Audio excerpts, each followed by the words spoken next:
All right, Nick. I have not seen a first pitch yet, which means that you have.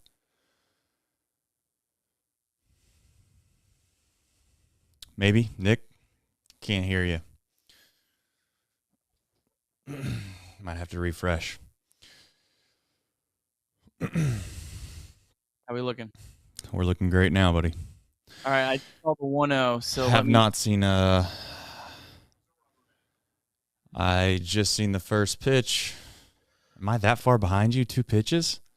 I just saw the 1-0. Yeah, the 1-0. That gets fouled away. Let me know when you see the 1-0 that gets fouled away. Okay. You're going to be 1 pitch ahead of me like usual. All right. You come set, the wind, the pitch, foul ball. All right, we should be close. Right there. All right. Well, yeah. Kind of bound for one of these games to... I felt the same way, Nick. I felt the same way. Eventually, it had to happen at some point. The bullpen can't be perfect forever. Yeah. Not trying to make excuses, not trying to sound like we don't want them all, but, man, it definitely felt like this was coming at some point. Yeah. Well. Not over yet. No way you throw them out, right? No way. Yeah. Yeah. I was like, there's no chance. All right. Let's go, remember, baby. Folks. Steal second base. Let's do it. Likes equals wins. Likes equals wins. I feel like I got to do something, too. I'm a little superstitious. Why'd you get a nice little haircut? Looking fresh. Looking fresh.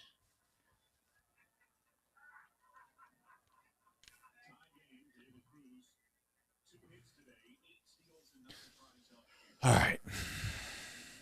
Ellie's got to run, right? Oh. Dude, that's just so ridiculous.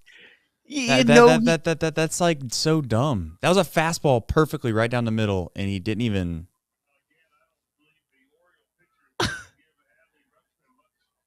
I guess give Senzel a chance, but then just steal third after that, right? If Senzel doesn't come through. It feels like, as stupid as this sounds, it feels like you just. I mean, maybe you steal, but it almost feels like you get him over there somehow. You got to bunt or. Wow. No. You got to lay it down. I love it. Get one run in. Get Diaz a chance to close it out. I don't hate it if Senzel can lay down a bunt. I've never seen Nick Senzel lay down a bunt. Like, that's the issue. It's not that I'm against the bunting there. Before we kill David Bell, players, he might have chose to do that on his own. Yeah. Just be smart here, Ellie. You I don't know. Anyone in the chat, you ever remember him lay down? What? 2 strikes? Oh, it's going to be a hit. No, it's not. Yes. Yes.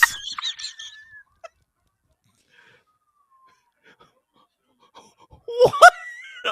We'll take luck. We'll take luck. We'll take luck, brother. Luck is a part of baseball.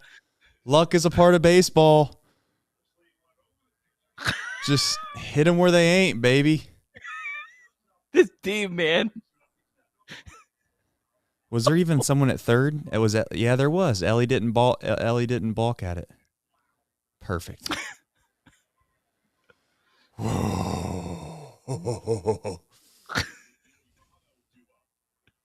Man, we'll take some luck, won't we? Good golly gracious. Always take some luck. Can you believe what they're talking about right now? Can you believe what the couple cuss words just happened? You cue one off the end of the bat, Nick. You get on first base for it. You steal second base. You play some small ball, and you just can't get a bunt down, and then you just magically just bunt one. You bunt a line drive in the air to no man's land. Insanity, my friend. That's right, Rune. Rune did say as soon as I put that hood up. Yeah. I mean, I'm not a huge Jinx guy. Maybe I am. We still got to bring them home, so we need some more likes. We do. We need bring them home. We do need likes. Joseph Votto, if you were ever to just lift a ball in the air, do it right now, brother man. This guy's got good stuff too. Yeah. That's center cut too.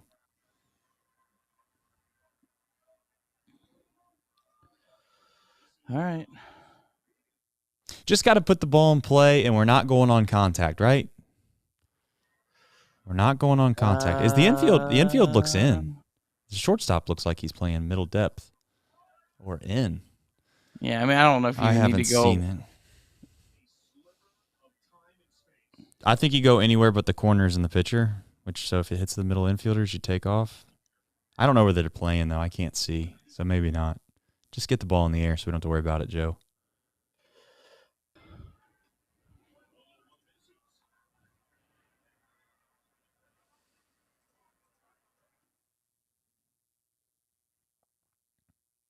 All right, I got to put the chat away just to be safe. No spoilers. Move the chat to a different screen tonight. Come on, Joseph. Try to make it more convenient. Okay. Just hear Sadak, he broke on contact on that. Yeah, I did. So.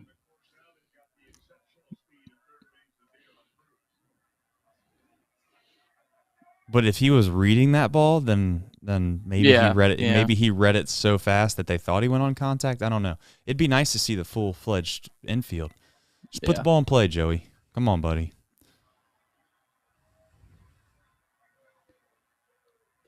That's right down the middle too. Kind of feel like whenever Ellie's on base, he needs his own box. The Ellie box.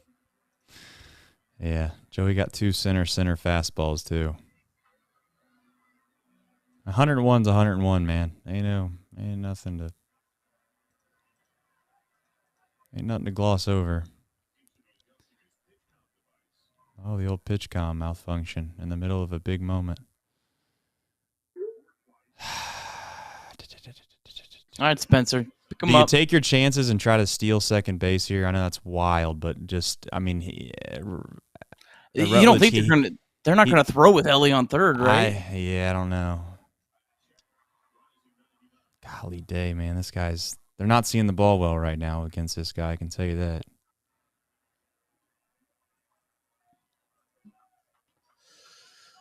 I don't think they'll throw to second. I don't think they will. I mean, they can try. I'm with you. I don't think they will. 101 mile an hour to the plate, though, is fast. I think you run here.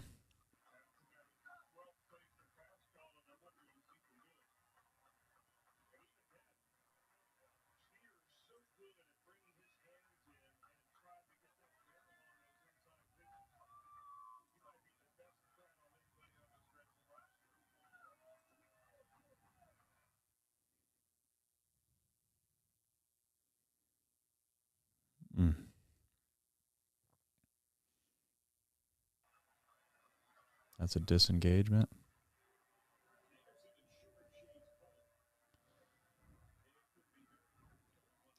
I'd be pro balk here. That'd be cool. Throw a pitch away. Yeah. You take off?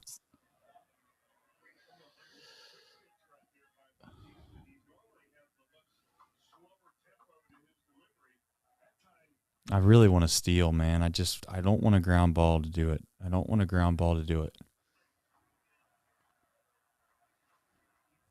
Wonder if Senzel's a little gun shy after making a couple outs on the base pass the other day. Just take off. Good take. I don't think the Rutley kid's gonna be able to throw him out regardless. He hasn't really been able to get a good throw down there all game long. Now he might throw a dart this time, but this feels like Kevin Newman type shit. Not to bring negative vibes, but 103 miles an hour, man. That's when it's nice to have a guy that can strike people out, isn't it, Nick? Yep. Strikeouts are a good thing. It's a great pitch.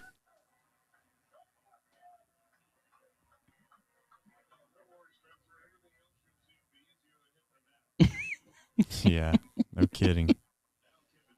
Kevin Newman, first and third. This guy doesn't strike out, though, Nick. That's true. Just foul off enough pitches till he throws a wild pitch. Let's be late on a fastball, but square it up. Let's be late on a fastball and square it up. Just a little line drive to right field. If he gets 2 strikes, I'd try to do some little league stuff. I ain't kidding you. With Ellie over there, they might accidentally try to get in a rundown, and then Ellie just swipes home. Yeah, then you have you have Newman then leading off the 10th. I ain't worried about the 10th right now. You can't swing at that. Like Evan, in what world are you looking? I mean, what?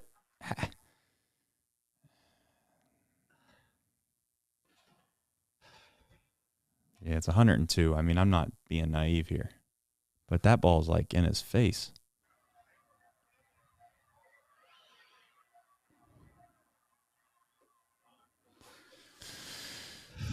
Kevin's just basically, he knows he's got to get started so early and so quick to be on time that that's why he's swinging a pitch like that.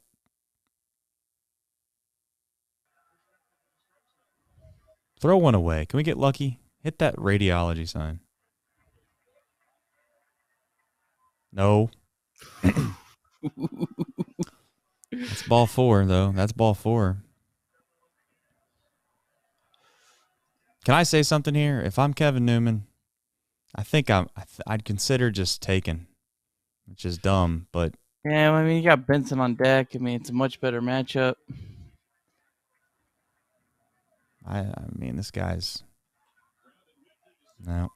That's what we needed the last at bat. That's tough, dude. Man, that's tough. All right, Alexis. 13-9 too.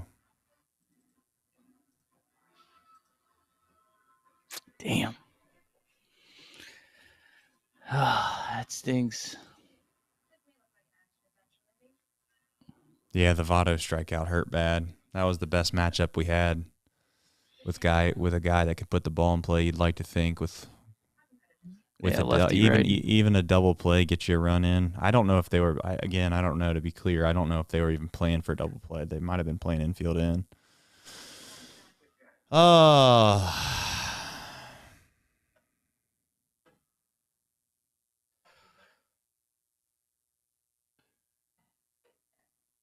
Boy, that hurts.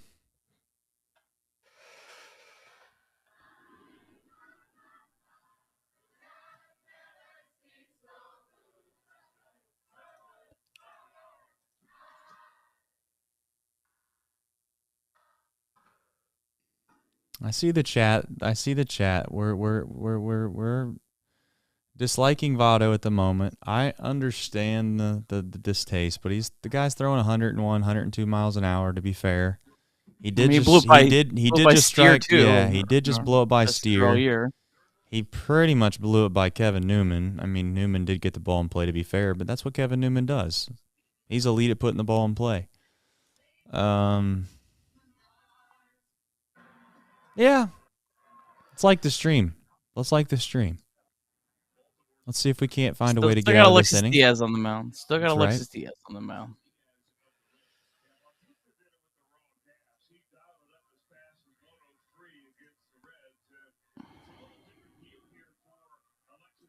What are we watching here? I love how StatCast has like all this incredible data, and then it's like, and then they have that. I think it'd be better off if they just kind of let it be like a nobody up there, like literally not even a pitcher, and the balls just come out of the mound. Yeah, yeah, I'm with you. That was a pretty brutal looking guy there. All right, Alexis. Let's get to that Manfred man. Let's get to the Manfred man. See what happens.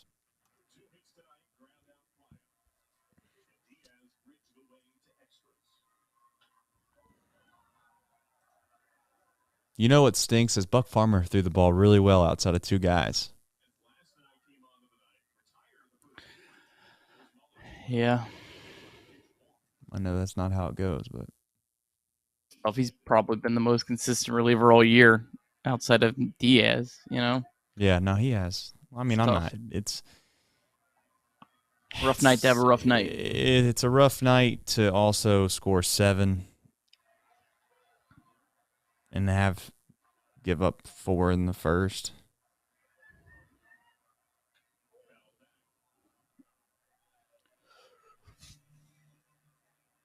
It would be nice to win one of these 1-run games, though, right? I mean, hopefully it's not a 1-run game. Hopefully we make it 2 or 3. But Atlanta got us twice, and now we're in a situation where hopefully we can sneak one out and steal one here.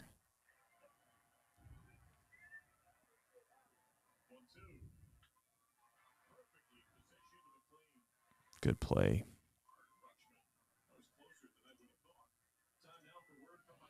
All right. That's a big first out.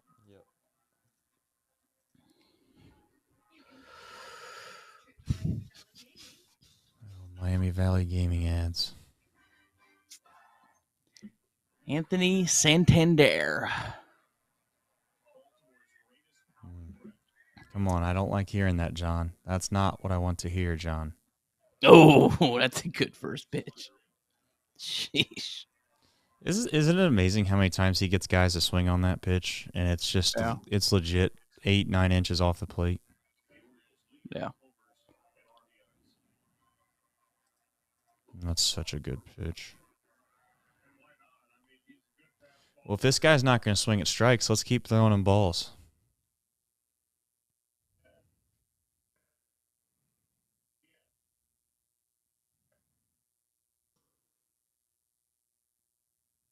We got Kevin Newman starting at second base, too, next inning. If we can get through this inning, that is. Yeah. It's positive. Benson up. Mm-hmm. I don't know if they'll go to a lefty, though. Here comes that slider again. You got to assume that those hitters just sit on this slider right here, right? And if he throws a fastball for a strike, then you're just out. There's no way that you swing at this slider again if it's starting down the middle. Or you swing at it again. You got it.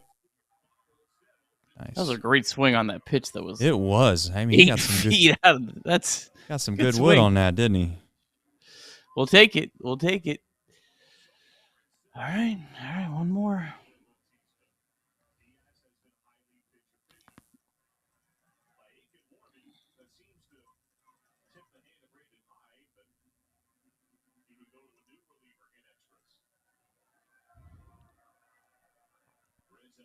Nick, you ever been to the White Sox field?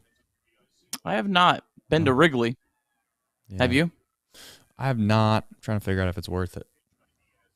I'm trying to go to all 30, so I mean, I'll do it at some point. But really rolling till had 2 kids and That'll COVID. That really slows you down.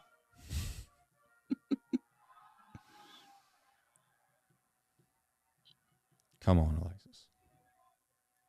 Good pitch. Oh, golly day, man. That is nasty. Great call by the umpire, too. Oh, man. Yeah, good call, yeah.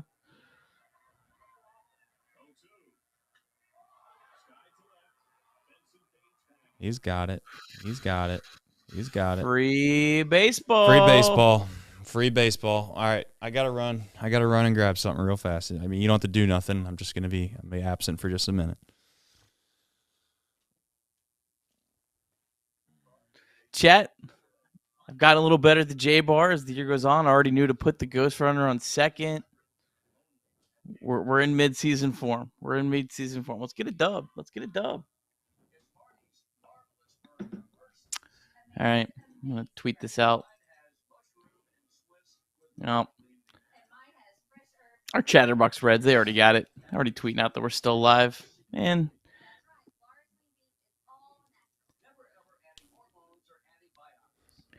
Trace, we got some good people behind the scenes here at Chatterbox these days. I tell you what. We do? We do. I mean, I went on Twitter. I was gonna make sure people know we're still live for extra innings, and it's already tweeted out from Chatterbox Sports, man. That's big league stuff. Yeah, much appreciated. Shout out to I won't say whoever's doing that, but shout out to whoever's doing that. You know who you are. All right, Newman. Ghost runner And we got OJ's Benson. Bronco is Newman. But I have a feeling they might bring in a lefty. Who do we have left? Do we have any right-handed batters left? Casale? Casale. Is that the last batter that we have left? Yeah. Oh no. Hey, but yeah, they're bringing in a lefty. Got on game day, Aiken. Yeah, I mean, I don't know. Maybe just leave Benson and let him bunt. It's a tough spot the Reds are in. How bad is Will Benson against lefties? Let's take a look, because I don't know. Let's find out his minor league splits here. I'm telling you, man, lefties are a little bit of an issue against the Reds. Not because of that they can't legitimately hit lefties at all, but they have some important guys that are left-handed hitters that are pretty damn good. Wasn't he still had a 372 on base percentage last year against lefties? Slugging was way down. Doesn't slug much. Like a lot of good left-handed batters. The slug will go way down against lefties, but the good ones can still like find a way to get on base. We're looking to pull the ball no matter what here. We're pulling the baseball. Oh wow. That's a smart move by that guy. He's got the bunt. Yeah. You know what, though? And I've done this before, not saying I was big brain, but there's times where you think that the guy's going to do that, and you show bunt on purpose, and you're not bunting. Well, he's bunting. No. Let's hit, okay? I listen, I would bunt if I felt like the next guy coming up was a really good candidate to get the guy in no matter what. I'm hitting Benson here because if he rolls over a ground ball, he does the same. It's just as good as a bunt. Are we gonna bunt twice in a row? That would be an opportunity, but man, it's hard. It's hard to bunt lefty on lefty, especially if you don't do it a lot, man. Just roll over it. Just try to pull the baseball. That's how you do it. That's how you do it. Just rip a ball. Rip a baseball. Will Benson. Let's go. Take the bunt off. Take the bunt off.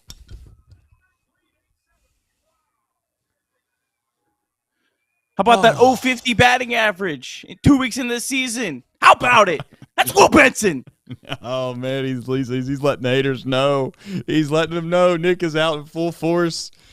Get crawled. That trade. That trade's starting to look better and better and better and better, dude. I mean, that's going to be an all-time Nick Krall trade by the end of it.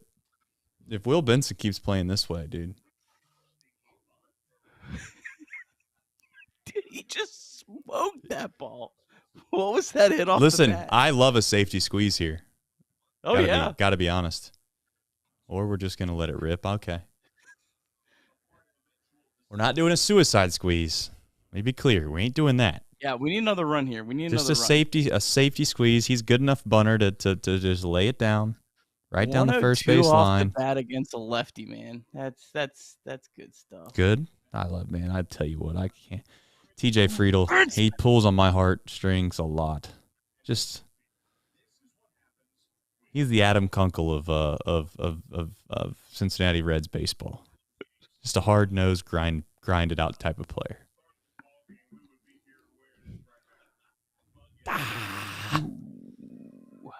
It's hard. Betting lefty on lefty is really hard, man. I fucking hate it. It's disgustingly difficult. All right, let's battle. Good take. We're in sync. Yeah, we are. We're definitely in We're sync. so far into the season together. We're locked in. Old Bay seasoning, by the way, not to get off track. Golly day, man. Nice. Do you like Old Bay? Old Bay seasoning, I'm assuming it's from Baltimore. I just learned that. Yeah. I learned that on the fly right now, I guess. I mean, where else? Yeah, I went to Camden a couple years ago. There's like Old Bay signs all over that stadium. Yeah. They put Old Bay on everything. Oh, stay in the zone. He's shaking his head. He's mad at himself. I mean, I like Old Bay. It's just funny sometimes when you pay attention to the advertisements at stadiums. You're like, oh, they must be from there. It's like, where in the world would Old Bay be advertising outside of Baltimore? Watch him be on like half the MLB stadiums or something. Uh-oh. Did he just get that? Did he get that? Did DJ Friedel just get that? Oh, he got it. Oh, he got it, Trey. He got it. He got it. He got it. Oh, dude. This team.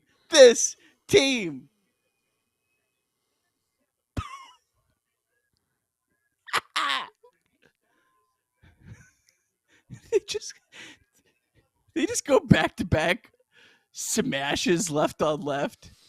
You know, that's what's unbelievable about baseball is that TJ Friedel right there was just trying to put the ball in play. He was just telling himself, just put the ball in play, be quick to the ball. And I'm telling you, more times than not, you hit the ball better than you ever do when you do that stuff. Unbelievable. All right, how many pitches did Alexis throw? Yeah. Did you tell me that? 11. David, I want you. You got to throw him out there again, right? Come on, David. It hasn't been his MO all year. It's not been his MO. And to be fair to David, Alexis is a little bit of a weird cat. He doesn't do. I don't have anything to back this up. This is all anecdotal. But sometimes it does feel like he doesn't throw his best when he has these weird situations. Now this is a traditional save spot though, so I don't know. Daniel Drury, this is for you. This lineup is deep and it's long. OJ's Bronco says that he did it in Miami, and maybe he has. I'm not. And listen, I'm not. I know he probably has done it at least once in his career. You have to put Diaz back out there, in my opinion.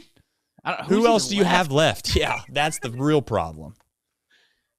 We have Alec Mills, Eduardo Salazar, and the old dog Fernando Cruz. Fernando Cruz would be the guy if it's not going to be Diaz, and I'm here to tell you it's going to be Diaz. Fernando Cruz probably thrown like 150 pitches in the last 6 days. It's basically a 2-run lead. That's how I view these games in extra innings. It's a 2-run lead. Good. That's a good pitch by him. The Reds right now are Manfred Mann proof, right? Because leadoff home run doesn't put him behind. Yeah, it's a 2-run lead. Simple as that. Guy gets on, then you're basically a swing away from being tied.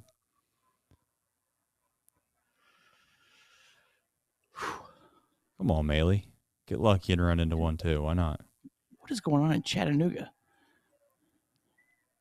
Choo-choos. Every time you say Chattanooga, I always think of just dropping the choo-choos on you. Our boys gave up a 4 spot in the 9th. They were up 10-6. Has to be Diaz. There's no other option.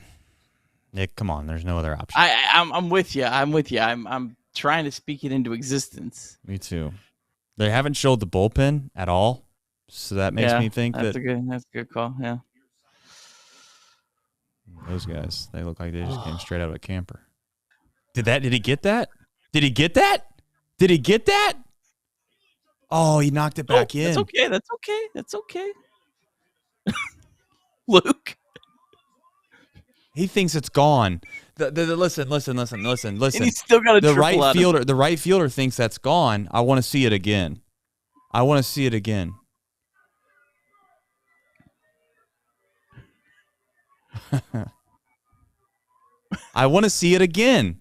Thank you. The right fielder thought it was gone. What are we doing here, Bally? I don't care about the guy running around the bases. You think I care about what Mally's doing? I want to see if it's a homer. Thank you. Did it hit the wall? Tell me it hit the... No, it didn't. Oh. He just Santander just said, "Oh, the hell with it." Can't believe I missed that. Hey, let's get another run here. Let's get another run. Oh, man. That's a tough catch, but he could have caught it, if we're being completely honest. Yeah. Tell you what, man, somebody needs to get some oxygen to Maley. Oh, we got Ellie up. Let's hit another. That's just... Whoa. Yep, there we go. Oh, get there! Yes! The speedster Bailey! Let's go! Dude, can he catch? I know he's like a big time prospect, but can he catch the ball? He hasn't thrown anybody out all weekend. Or week. Was it week? Yeah, week that I've seen. I mean, he's no Tyler Stevenson, but I mean, he's trying his best.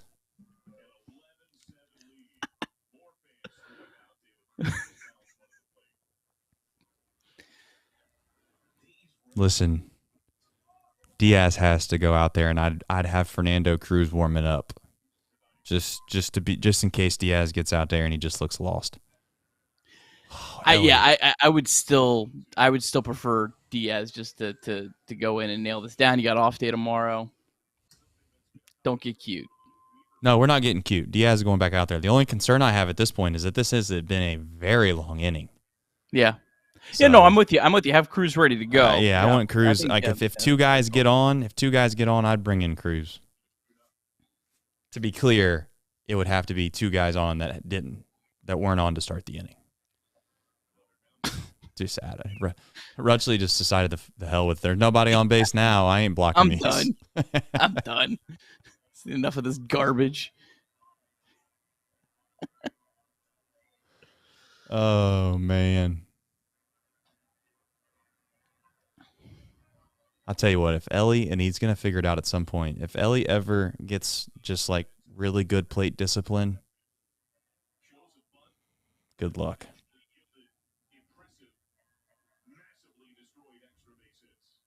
That's what I'm talking about. It's going to be hard to be a good hitter if you can't stay in the zone. To be clear, I'm not worried about him. Nick Senzel. Inning's not over. Let's run into another one.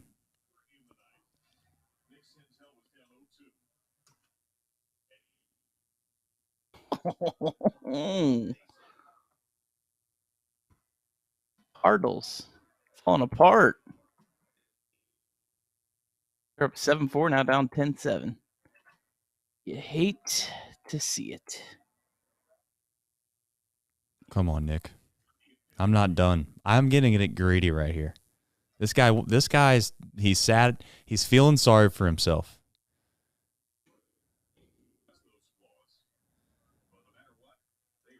Oh, can we swing at strikes? That's all I'm asking.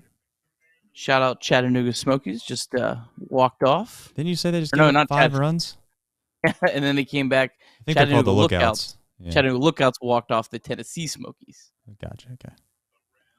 On a sack fly. Thriller. Ooh, give me a picture of that right there.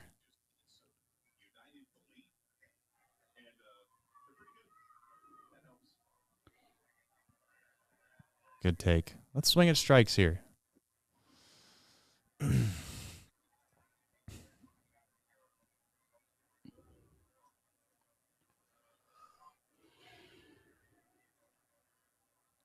Come on, Nick.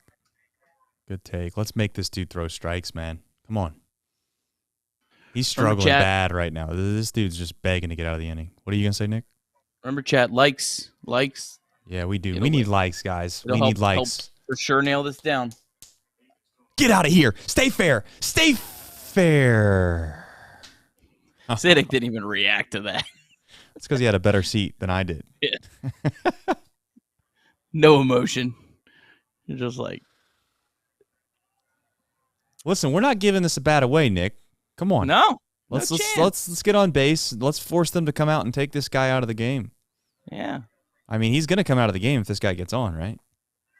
I don't know. This guy actually threw like 40-something pitches in a game last week because I was looking through their usage before the series started. And he threw a lot. So I don't know. I think this guy might be a one of those like starter hybrid. He's our Alec Mills. So probably a little bit better, except for tonight.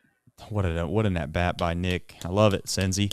Ohio State for the win said if Bautista stayed for the 10th for them, I wonder if we scored if at all. We might not have. You know what's funny about that is I can guarantee you Baltimore radio stations are going to be absolutely dialed in. Good stuff. That's a fantastic at bat. They got to go get him, right? You can't let this guy throw 40 pitches. Yeah, not in one inning. Not in one inning. That's all I'm saying. Let's go. Let's go.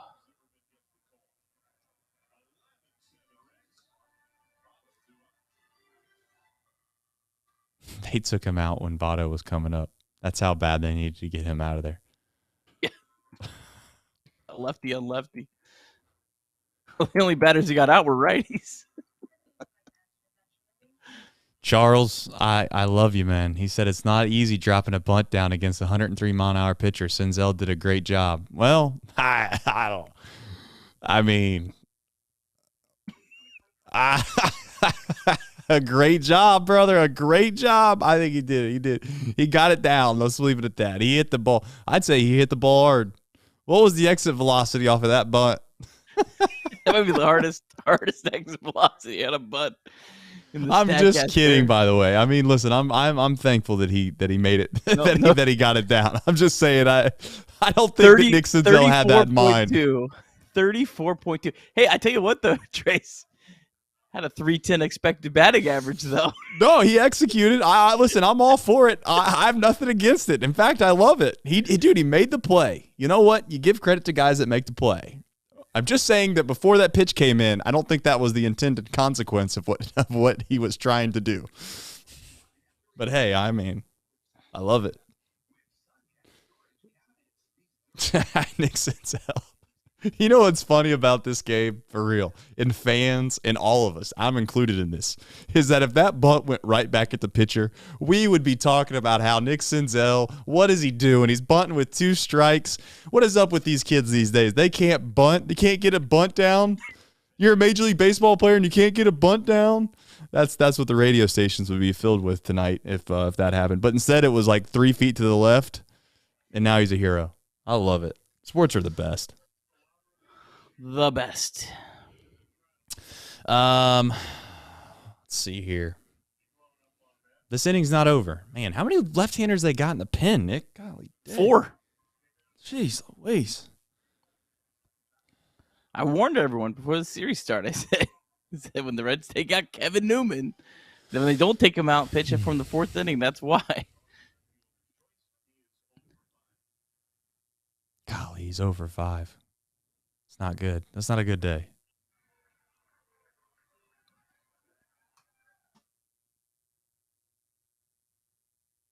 It's never too late to get started, though, is it, Nick? No.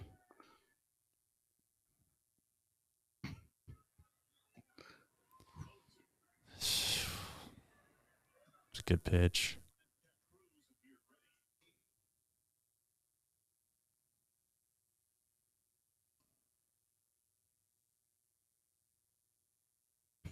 It's reliable.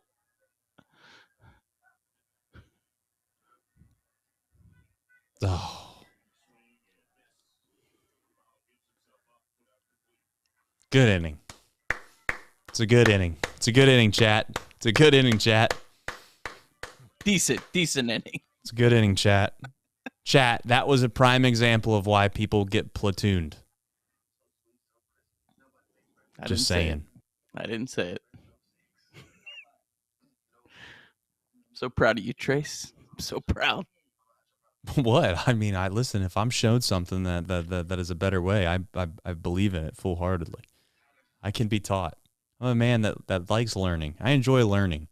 If somebody tells me, hey, this way used to be what many people thought was the right way, but if you actually think about it and you look at it this way, and then it starts to bear, some fruit, then I'm a believer, man.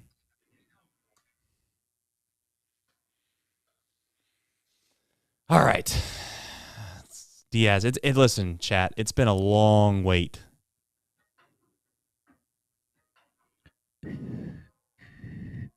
Thank you, Derek. The fact that you brought up the jinx is part of reverse jinxing it back, in my opinion. I know that I'm an idiot for thinking all of it. I know that it's not rational, but I don't think that there's anything wrong in that, Derek. You're providing stats. Oh, they're going to cruise. I don't know. Did he say that on the broadcast? I did not hear him. They are going to cruise. David's sticking with it, man. Can we all just say this before it all gets started? Diaz had to sit too long. Yeah, that's the real problem. Yeah. You would like to think that if Fernando Cruz just throws strikes, we should be in okay shape here.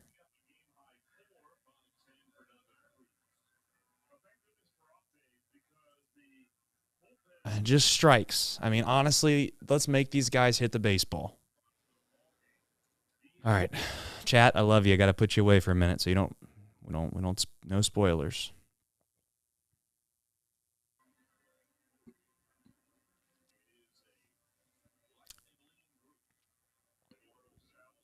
Look at the bullpen catcher out there, just living his best life.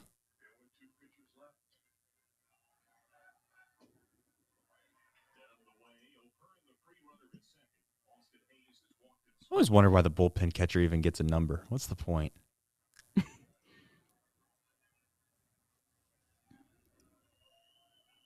Strikes, okay, Nick? That's all I'm asking. For the love of everything that I love. Just fastballs right down the middle.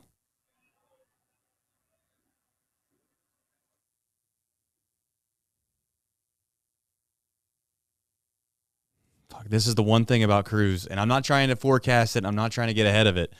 But if he's ever struggled, Cruz struggles to throw strikes and walk guys. When he's on, he's great. But a la opening day, and I'm not saying he does it a lot, but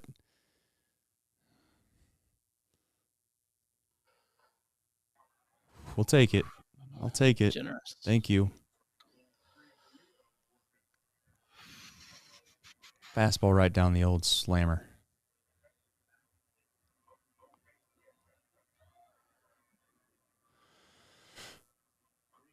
There we go. Do it again.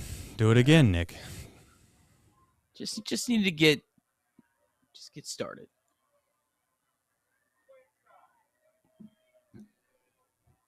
Come set. Take a deep breath. Let it rip. Right down the middle.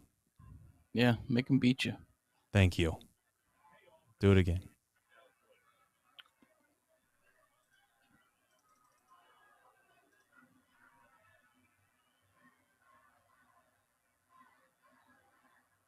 Remember the Royals when the broadcasters were talking about how their pitching philosophy was to try to throw pitches right down the middle, and they just assumed that their guys were going to miss one way or the other by a couple inches, and it was going to end up being a good pitch.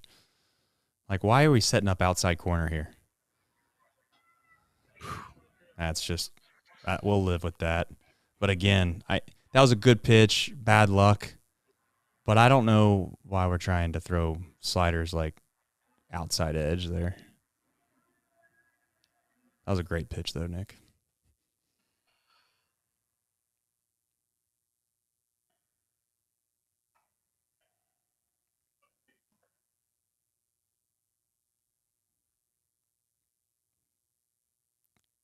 Ground ball double play. Ground ball double play. Double play. Dude, just get ahead one time. Fernando, lock it in, brother. Come on.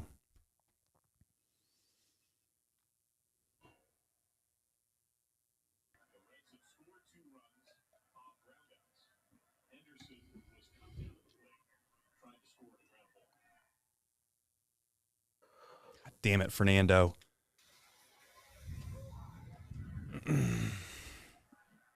It's never easy. Where's Derek Johnson? Want him to go out there and start talking.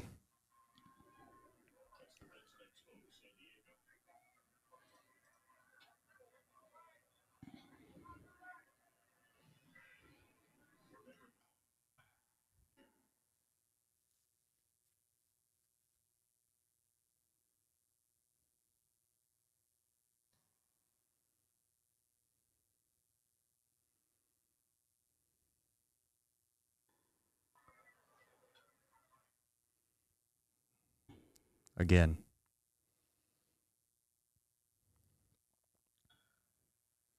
If you can throw that little slider just somewhere in the strike zone, we'll be living right.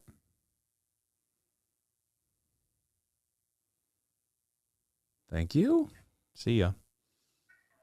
That's one. Got one of them. It's a big out right there by Fernando. Fell behind, 2-0. Kept his composure and got an out.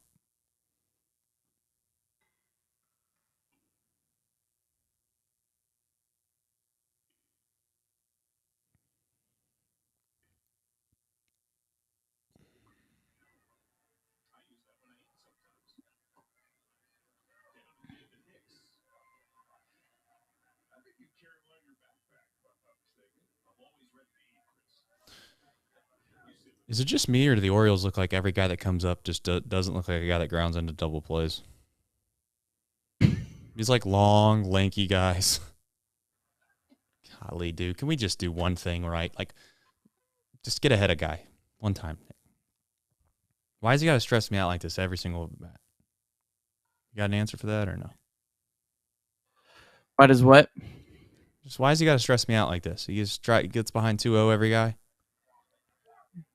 Just, I mean, this is what this team does. They always got to make it interesting. It's been a boring baseball team we got in Cincinnati. Come on.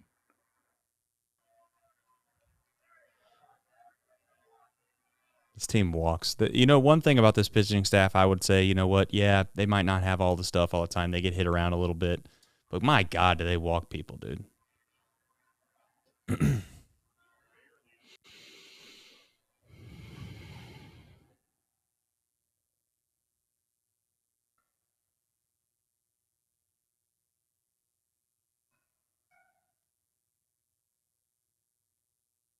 I hit the bat or hit him?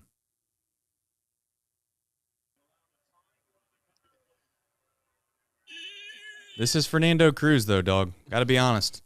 It's a part of his scouting report. There's times when he comes out and he struggles bad command-wise. Did that hit the bat? Did I call that in real time? I want to see that again. That hit the bat. David Bell's 2 for 2 today. I want to see it. In real time, it felt like it felt like it hit the bat. The way the ball, the way the way they're going to challenge. That hit the bat. Did you hear it? I heard it. And I also think the way that it ricocheted, it's going to be hard to prove that it didn't hit his hand. I need to see like a slow-mo Bally Sports. This is where having the Fox National. There we go. That's the bat, dog. Chat, I'm going to pull you up real fast. I'm not. Did I call that in real time? You did. You called it. I was here. Whew.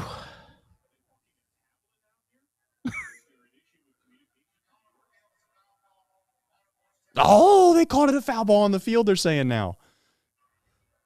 That's big. That's huge. Are we sure the announcer just didn't get that wrong? Well, the announcer is the crew chief. Oh, was that yeah. Okay, well, then I get never mind. That was dumb. No, it's not dumb. You could have at least said that maybe the umpire said it backwards. I forgot that they do the which is good. They should. That's a good thing that they do that.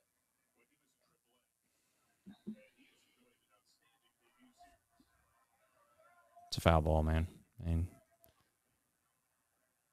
Yep, clear as day.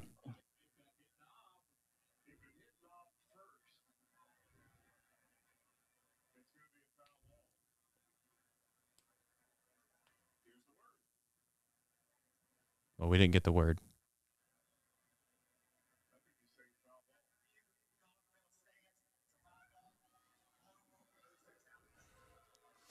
Can we get lucky and finish this guy now? It's a foul ball, bro.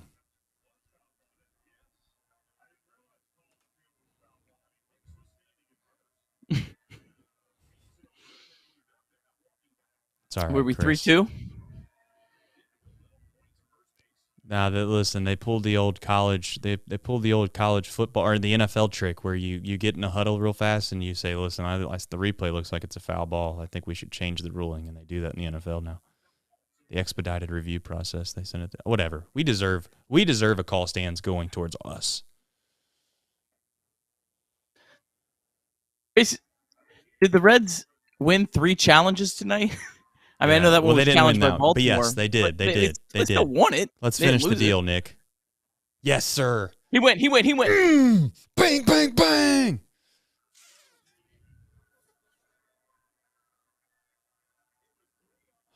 What an awesome thing that just happened there. Oh, he is so pissed. That's a tough at-bat, man.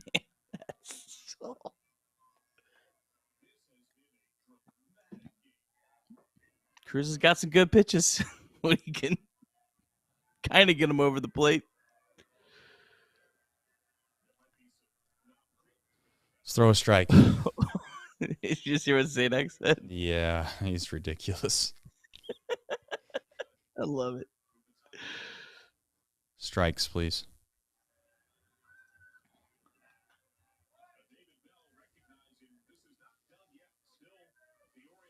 All right, we got ahead. That's cool. I like that. Alec Mills, what are we doing? Ha! Nah, dog. Not tonight. Not tonight, man. Not tonight.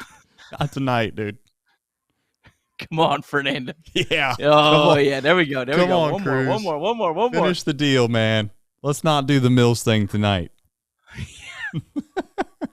Save him for a 12-0 game. Listen, if Fernando gets going, he's more than good. He just got to throw strikes, man. Good play by the... Never mind.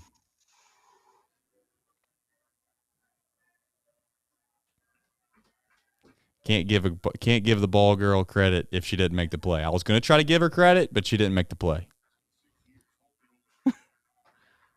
Come on, Fernando. Oh, yes. Yeah, he went. He went, Nick. There's no doubt about it. He went. Incredible. What a baseball game. What a baseball game. Nick, let's do a baseball show. What do you say? I think we should. High drive. Left center field. Racing back to the Laurel Bourgeois. The Reds are National League Central Division champions. In the air, left center field. Did he? He did. Reds win. Line to the right field. Genius, the first run ever. With 4 home runs in a game. Can you believe it? In the air, down the right field line. Does it have a chance? The Reds have won on a 3-run home run on opening day by Ramon Hernandez. A strike away and out away is Homer Bailey. Ground ball to third. Frazier gloves. Throw to first, and Homer Bailey, for the second time in his major league career, has tossed a no-hitter. Oh, gosh. Oh, are you kidding me? Holy Moses, the second player in major league history to hit 7 home runs in the first 10 games. In the air, and the Reds win. What a dream beginning to the career of Jay Bruce. That one should have sounded really good. Nick, the Cincinnati Reds get free baseball in Baltimore. They went 11-7. Like it or not, but the Reds took the series. They split with the Braves and the Orioles.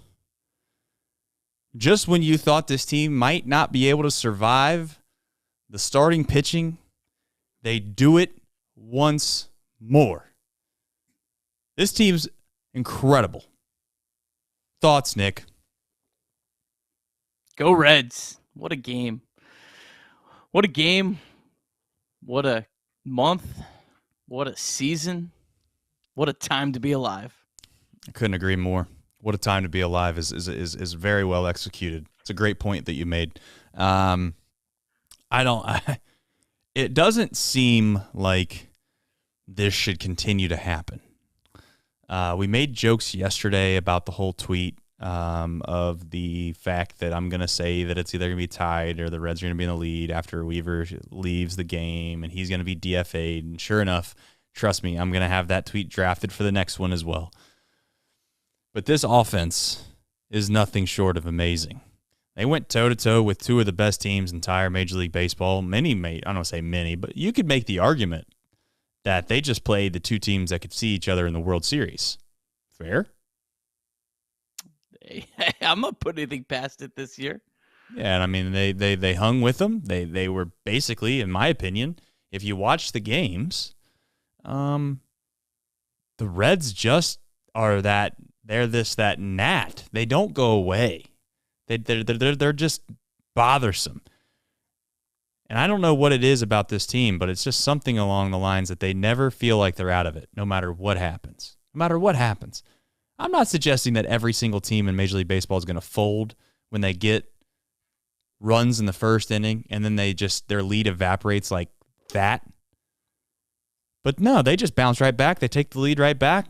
Somehow they figured out a way to hold the Orioles until the eighth inning there to no runs after the first. But nonetheless, man, I mean, if you were starting to question whether or not this team is one of the teams that could possibly be a playoff team at the end of the year, they're about to have to prove it the next month, and this is a pretty damn good start to get us going for the next month.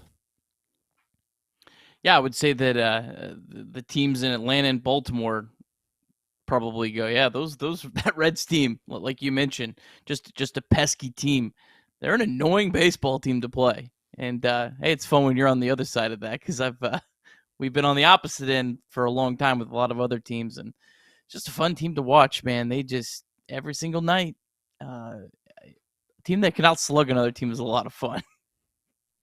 They're a fun brand of baseball. We've said that a million times. So, all right, Nick, if you're first time, I'm going to do a couple public service announcements before we do the box score recap. If this is your first time watching, we love you. We appreciate you jumping in here. Do us a favor. Please like the stream. The more likes we get, the better chance that we have at not winning tomorrow because they don't play tomorrow. But the next time the Reds play, there's a good chance that the Reds win because of your like. It's not been proven yet, but it is very scientific in the way that works. Nick, you run us through the box score recap, and then we got a pretty good amount of things to talk about. We'll have some fun with the chat, and I have some small news to share towards the end of the show. All right, Cincinnati Reds, final of 3 games in Baltimore. Top of the first 5 batters for the Reds reached base. TJ Friedl singled, Matt McLain singled, Jonathan India was hit by a pitch, Ellie De La Cruz singled, and then Jake Fraley singled, and the Reds took a 3-0 lead on a Votto fielder's choice. Bottom of the first, though, Luke Weaver, he allowed 5 hits and a walk, and the Reds' lead was quickly a 4-3 deficit. The Reds never, and I mean never, let a deficit bring them down. Top of the second, Reds jumped right back on Orioles starting pitcher Kyle Gibson with a Benson double, a Friedl single, a McLain single, and they took a 6-3 lead on a Jake Fraley single. Luke Weaver, he turned his start around in a big way. He retired 10 straight batters and then 11 of his final 12, and he left the game with the Reds up 6-4 in the 5th. Game finally settled down for a few innings, and the Reds got an insurance run in the 8th. Will Benson's speed running across home turned a potential inning double play into just the second out of the inning, putting the Reds up 7-4. But the Orioles got 3 runs off arguably the Reds' most consistent reliever all year, Buck Farmer, in the 8th, and we were tied going into the 9th. Reds blew a first and third no-out opportunity in the top of the 9th, but Alexis Diaz was nails in the bottom of the inning to send the game into extras. And in the top of the 10th, it was left on left, but that did not matter tonight. Will Benson smoked a triple. TJ Friedl smoked a homer. Luke Maile smoked a double and then ended up on third base. And then a wild pitch brought him home, and the Reds led 11-7. David Bell, after a very long top of the 10th, decided to go with Fernando Cruz in the bottom of the 10th. Little shaky, but Fernando Cruz got the job done. Didn't allow even the ghost runner to score. Reds win 11-7. Your Cincinnati Reds finished the first half of the season 5 games over 500. They are in first place in the National League Central. Get crawled. Unbelievable. They called that a double. I'm looking up that right now. They scored that a double, really. They scored it a double. I don't really understand that logic there because there really wasn't an error that was made. I don't know. Maybe they call an error on the center fielder, but for somewhat bobbling the ball, I guess. But that's here nor there. I don't want to get into that. There's not that big of a deal. Man, I thought Melee deserved a triple, man. It's disrespectful. It's disrespectful to Melee. Did you see him? He needed oxygen when he got to third. When a guy runs that hard and he's breathing that hard, you reward the man. You give him a triple. It's respect. Comeback Reds. It wasn't a comeback though. I mean, it was a comeback, but it wasn't a comeback. You don't get credit for the comeback though, right? Like statistically, you do. You just have to be so. At any point in the game, if you're losing by 1 run, it's a comeback no matter what. It has nothing to do with the fact that you went down first or not. That makes sense. I don't know why I didn't think of that, but I think the Reds and Orioles were tied for the most. So the Reds, of course, passed the Orioles tonight. Reds have the most in baseball. Drew with the super chat said his gambling winnings are way down, so unfortunately the super chats are. But the Reds win. I have the super chat. Drew, we appreciate you. Wait until the fall. I'm a big college football. I do pretty well there. And I feel like, you know what? If you watch this show and you like college football and you follow us on Twitter, you will reap the benefits of that. I promise you. Come fall. All right, let's get into this. Dreamweaver, not so dreamy if we're being completely frank. Once again, comes out, gets shelled in the first inning, and sure enough, Luke Weaver finds a way to throw 3 more innings to be exact after the first. And I'm not saying that it's great. It's not great, but it's better than Sessa. It's better than Overton. Still gives us a chance when we're hanging around. I'm not suggesting it's a long-term solution, but I don't know, man. I get the DFA crowd. I get it. I understand it. But I just keep saying we got to keep on waiting until maybe Phillips is ready. I mean, I don't know what else there is to do. Stout. I mean, who else is going to take his spot? I think we give him one more chance, Nick, and we use an opener. That's my thought. Trace, we're already still down another spot that's not filled. I think people forget that. Because remember, Stout just started a game and got sent down. So right now the Reds only have 4 starting pitchers, including Luke Weaver. So you got to remember that in all these calculations. We've been saying it. I think the Reds made a mistake here not using an opener with him. I think they should have been doing this a couple starts ago. The numbers support it. Give this guy a chance to use an opener and see what he can do. And it's not like Luke Weaver using an opener to him would be this big foreign thing, because last year he was used as a reliever. So right. It's not like it's going to, I don't think it completely mess him up. He's pitched like that before. Try an opener with him. See if that works. But I'm with you. I mean, Alec Mills, are you really sure he's going to be better? At least you can try to find out. Listen, there's a, to be fair, Nick, there's a part of this crowd that it says, not to say could it get much worse, but there's a part of this crowd that says, you know what, I've seen enough. Let's see if we can't run into another Abbott situation. And Abbott's maybe a stretch, but you get my point. Can you? I guess my question to you would be, could you get yourself to agree with that a little bit or no? I mean, sure. If you're calling up Connor Phillips for him, yeah, absolutely. But they're not going to call up Connor Phillips. They just promoted him to AAA. They're going to have him make a couple starts. So other than Connor Phillips, I don't think there's a single guy in this organization that's for sure better. And I'm not talking about what Luke Weaver's done over the last couple starts. I'm talking about the potential that he has for the next couple starts. I still feel like they're like you saw it after the first inning. And I know it's picking and choosing, but when you're talking about Luke Weaver versus Alex Mills, you're really picking and choosing. No one even picked up Alec Mills. He wasn't even on a major league roster in spring training, and the Reds just picked him up because they're desperate. So I get it. He's been bad, but I'm not sure there's a better option right now. And I think the Reds should keep riding out, but I think they should try him with an opener next time. If they're bringing him out as a normal starter in the next time out, then that's where I get lost on what they're doing with this. Okay.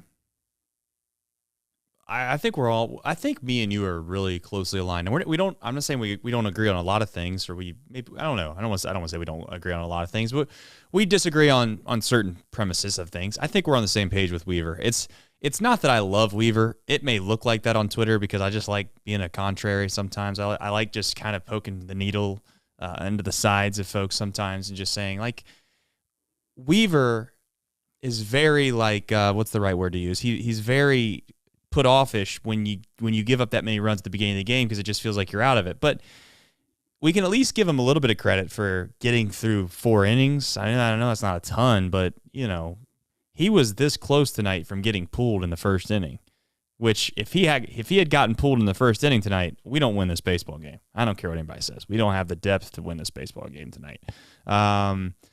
So I give Weaver some credit. I'd like to see him get an opener, and maybe that does something special for him. Derek Law is on his way back. You'd like to think maybe there's an opportunity for Derek Law to continue to be an opener. The only caveat tonight, if you wanted an opener, Nick, would be who's opening the game.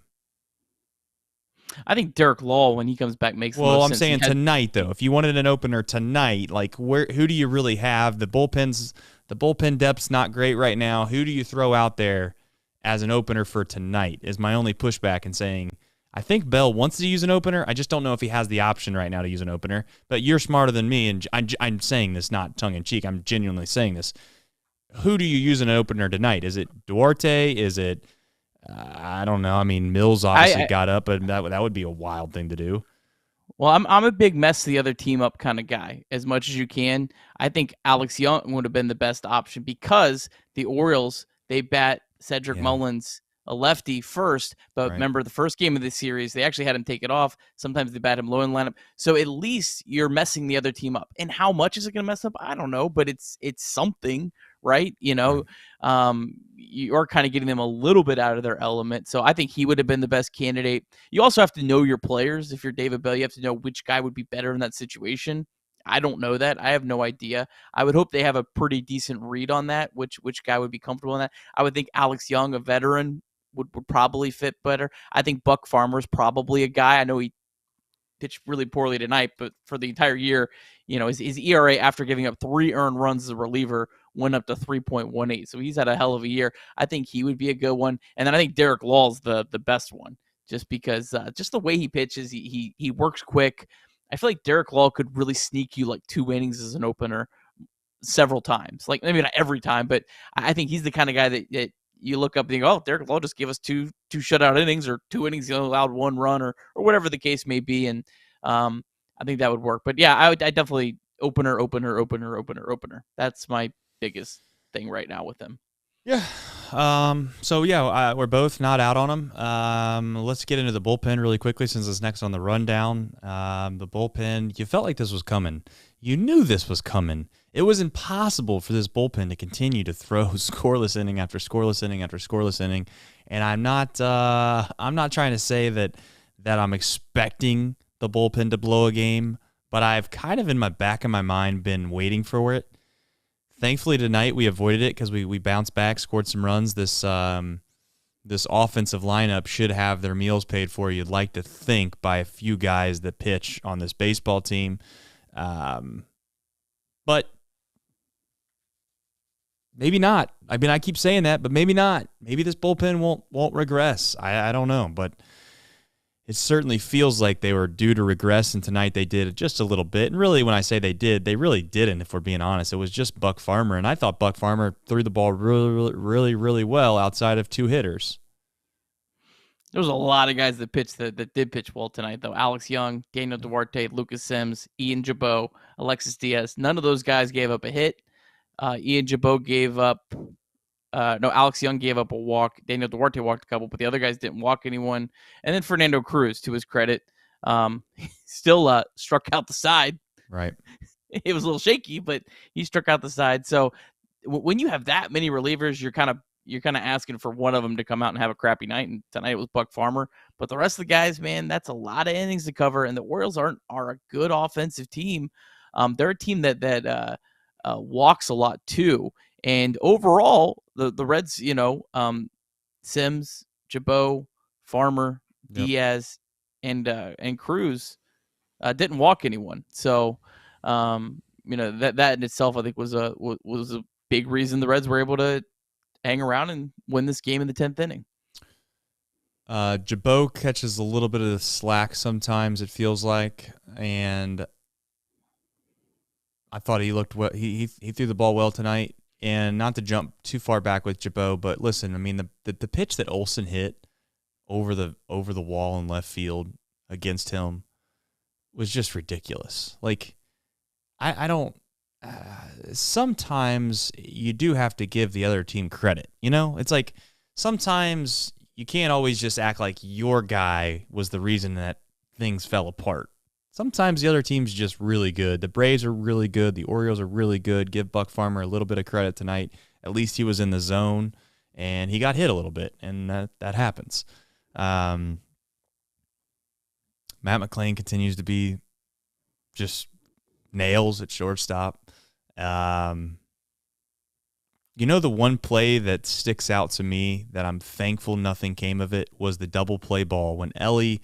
I don't think Ellie really hesitated a lot, but then India looked like he was thinking about throwing it back to third, and he threw it to first, and he got the guy by a half step, so it was a good play at the end of it. But man, that'd have been devastating if that didn't happen. There's just so many small plays in this game, Nick, that it went on for this long. Obviously, there's too many to think back on, but incredible. I mean, this team just. Stevenson looked good tonight. Can we at least give him credit? I killed him the other night. I killed him. I killed Stevenson. I absolutely crushed him. I do want to say hand up. Tyler Stevenson looked better tonight. Definitely at the plate he looked better, and even behind the dish a little bit better. Yeah, 2 hits, both hard hit balls, so they weren't cheap hits. He had another ball on the screws that he got out on. Maybe one of the singles he got wasn't a hard hit, but he had 2 hard hits. However, that equaled out. TJ Friedl, 3 for 5, 6th home run, 2 stolen bases. I mean, he's a stud. What a leadoff hitter! I mean, he's been incredible. Spencer Steer, how about stealing his 9th base of the season? He's got 8 stolen bases in June. Spencer Steer, that is kind of one of those things that just really speaks volumes about this team. Is like a guy like Spencer Steer, not a guy you'd expect is just out here stealing bases left and right. They put a lot of pressure on the teams. Will Benson, 3 hits tonight, triple and a double. And Matt McClain, he was only 1 for 6, but extended his on-base streak to 20 games. 20 games on base in a row as a rookie. I am trying to dig up Tyler Stevenson's out. I'll get you his exit velo here in a minute. Will Benson, I think that he deserves a little bit of airtime. That's a brutal spot that he was in the 10th. Not a matchup that he's really. How many lefties has he seen all year? Correct. Can't be many. No, not many at all. If I don't say if any, but not many at all. The only thing about that at bat that I'm so thankful that they decided to swing away was just I'm for bunting in that spot more times than maybe the analytics would say in a way. However, when you have a lefty up, there's already an advantage from the standpoint that if they roll over a ground ball, it's just as good of a bunt. If they hit any ball to the right side at all, it's just as good of a bunt. And it is really difficult as a left-handed hitter to bunt left-handed pitching. Your natural instinct is to kind of fall away towards first base when you're bunting naturally, especially if you're not a great bunter. TJ Friedl's a great bunter, and you could even see he struggled kind of bunting left-handed pitching. That slider away is just incredibly difficult, and when you're bunting in that spot, I think that your percentage chances of pulling the baseball and getting them over is much better than bunting if you're not a traditional bunter, being very clear, right? Senzel, another huge play in this game. We joked about it during the live broadcast, but he got the job done. It didn't come back to help the Reds because we stranded the guys on first and third, nobody out. But I do want to bring that up. I mean, at least he made a play for his team. He deserves some credit. So, Will Benson, do you think he's going to get an opportunity to play more against left-handed pitching, or are we just going to continue to stay away from that and not give him a chance to try to see if he can't figure that out? I don't think so. That was Will Benson's 7th plate appearance of the year against lefties, so he has not had a lot. He had not reached base in any of the 6 prior to that, and then he just absolutely cranks a ball. So that was good to see. I mean, we're talking like Nick Senzel's got an OPS over 900 against lefties. Kevin Newman, we know he's crushed lefties all year. So I don't even know it's necessarily as much about Will Benson as about the other guys. Maybe if you were calling up TJ Hopkins, maybe then I'd listen to an argument that Will Benson should play over, all due respect, a 4A player.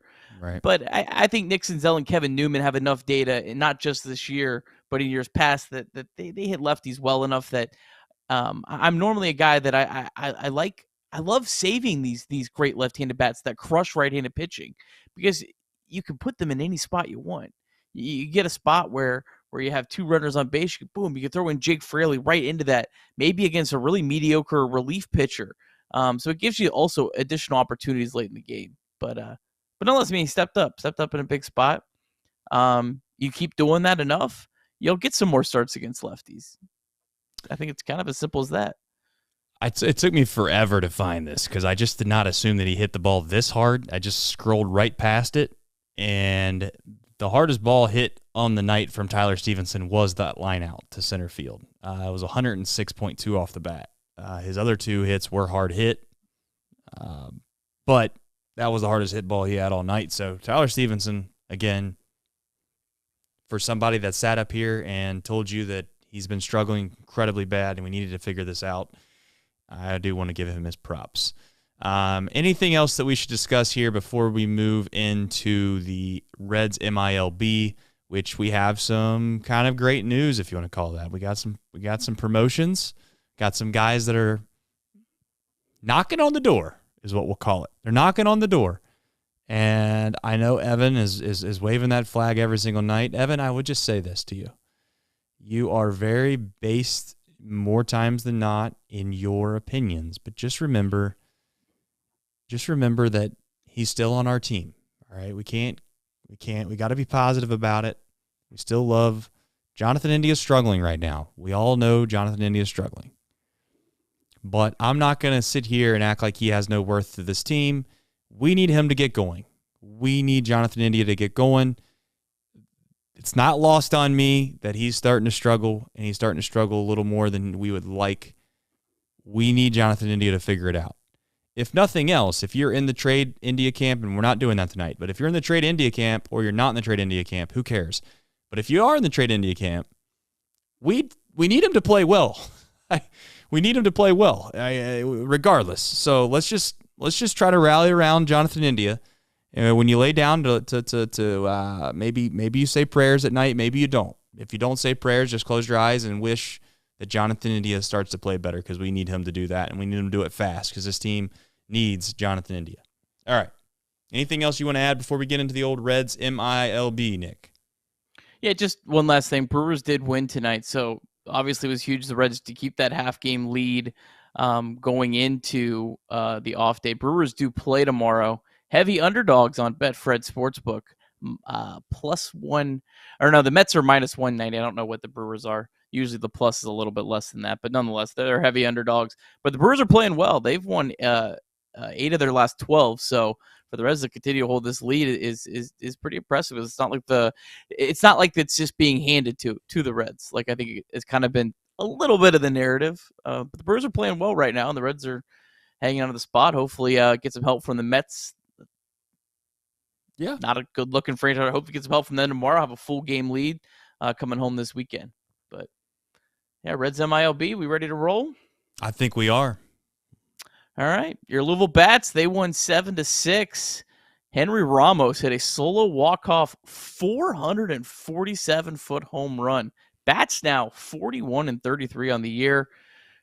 As much as I love that home run from Ramos, he left our guy Noelvi Marte on deck, so I wanted to see him hit one more time. But Noelvi Marte in his AAA debut was 1 for 4. CES was 0 for 4, but he did have 3 hard hit balls tonight.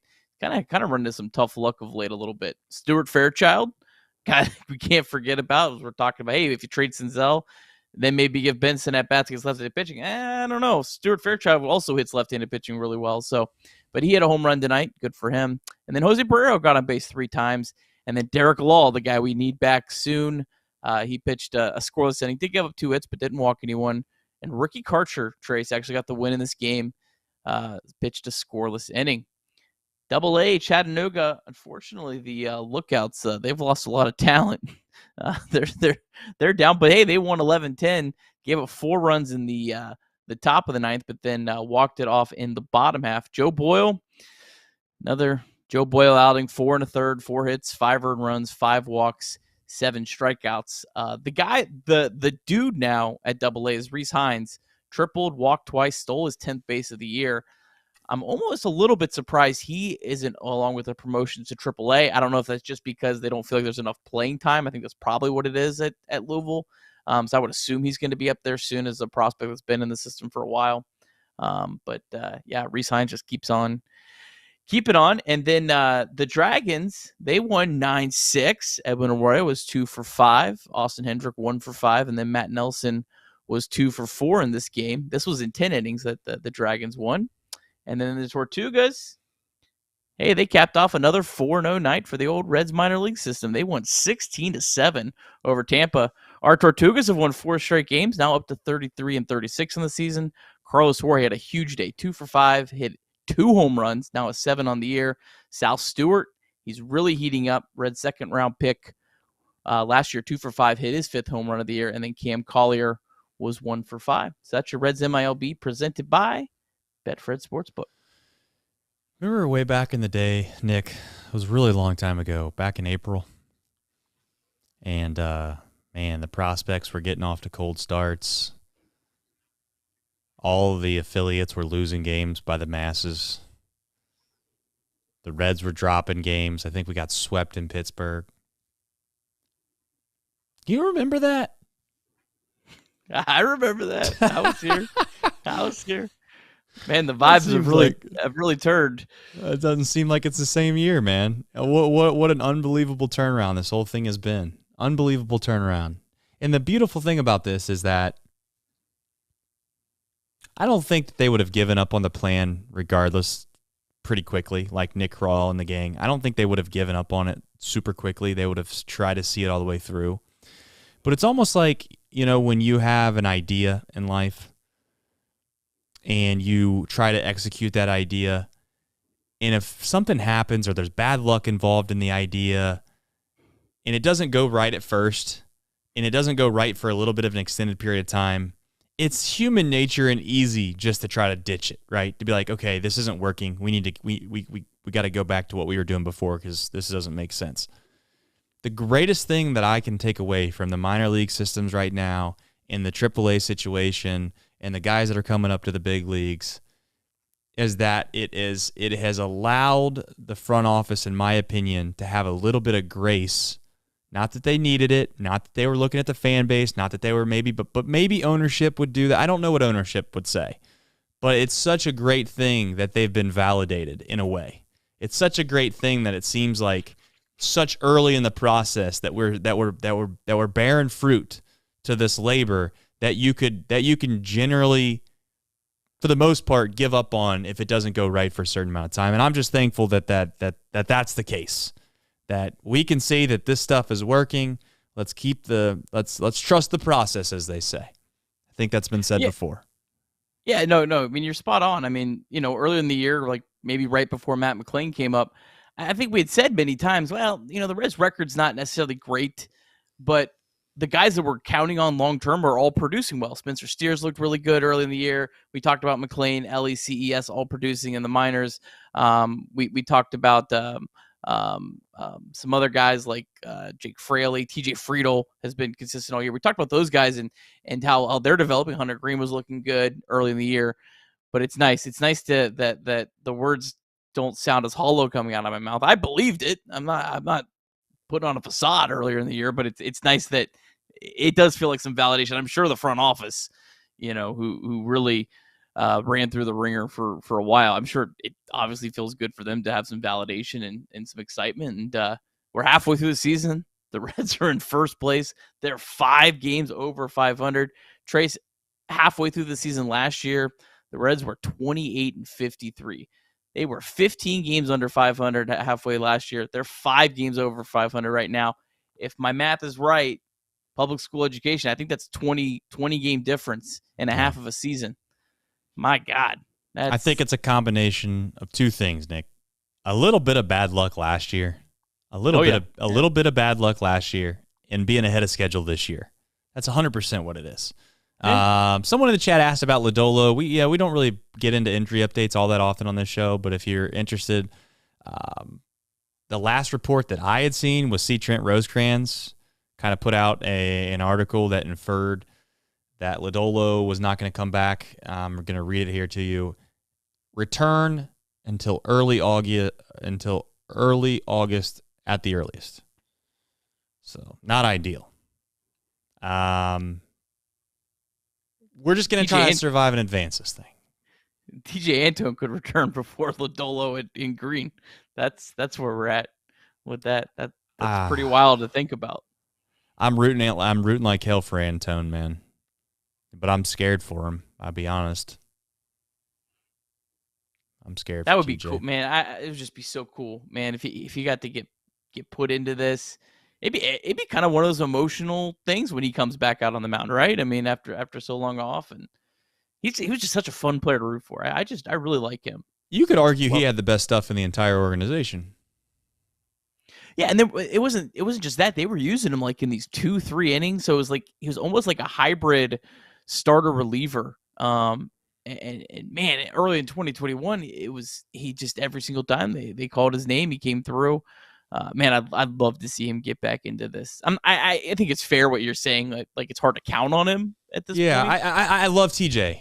It's more optimism than realism. I'm being honest. I love TJ. I got to be honest. When he got hurt last time, I just thought, man, my heart aches for this guy. I think that's got to be it. You can't put yourself through this much hell. And the fact that he decided to even try to come back, to put yourself through hell. Rehab is hell, man. Like that is so lonely and so dark and such a grind to get back. And that's not even a guarantee to get back. There's no guarantee. It doesn't mean that, that's the thing about TJ. It's like, okay, yeah, go bust your tail on the ground. Work as hard as you can. You could do all that, and it doesn't even mean that you get a chance to come back. And the fact that he might come back, I pray that he has a healthy enough stint that he can see his career through, and it doesn't end in disaster, if you want to call it that. But you know what? The solace that comes to mind with him is that when he does end his career, however it ends, no matter what, he can say that he gave it everything he had, and he didn't leave nothing on the table. So for that, I love TJ, no matter what happens. Even if he comes back and struggles, man, I hope people know the story. When he steps up to the mound for the first time in Great American Ballpark, I hope there's enough people in the stands that really know the story, and he gets, this is going to sound like a crazy statement, I hope he gets just as loud of an ovation as Votto did when he came back, because the grind that man's been through is something. Anthony, thank you for the super chat. He said, if it's healthy, would Jay Dunn be starting right now? I don't know, Nick, your thoughts. Yeah, I think no question about it.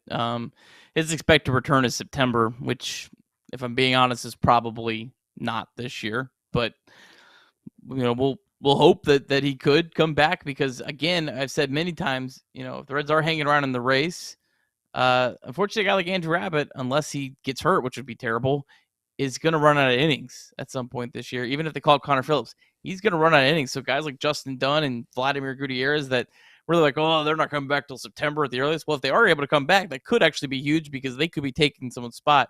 But yeah, Justin Dunn, there's a spot in the rotation right now that's probably going to go to a bullpen game or Alec Mills or whoever the hell else. So yeah, if Justin Dunn was healthy, he'd be starting right now. He could have a 6 ERA, and he's probably still going to be getting run out there. Yeah. Yeah, I'm just reading some chat stuff. People are asking about Ellie extensions. I think right now the extension stuff, I don't think that we're going to be in that game. I hate to say that. We don't need to worry about that. Like, we got that guy for a long time. Let's as crazy as this sounds, as much as I love Ellie, as much as I love McLean, I just don't want to get ourselves in a position where we make a mistake based off of an injury or something like that, and we try to get ahead of it. The Braves did something crazy. I give the Braves all the credit in the world, Nick. But I kind of just like the idea of continuing to try to build this farm system and just keep it plenty and have a plethora of talent below these guys. I'm not naive. It's hard for me to believe that we're just going to bring guys up that look like Ellie De La Cruz and Matt McLean all the time. That doesn't seem realistic. But I don't want to go out and start spending a bunch of money on trying to sign a bunch of guys to extensions when I think that this formula has been figured out by the Tampa Bay Rays, and I'd like to see if we can't emulate that. Yeah, I mean, it's got to be smart spending. I mean, the Rays do extend a few guys. They obviously extended Wander Franco to a huge deal. And how's that working out? I think he's the highest position player in the American League in F4 other than Ohtani. I meant like maybe locker room doesn't matter then. The Rays? I'm just saying in general. He's getting sit down because he's got a bad attitude. I think you don't believe in that, do you? You're not a locker room guy. You're not.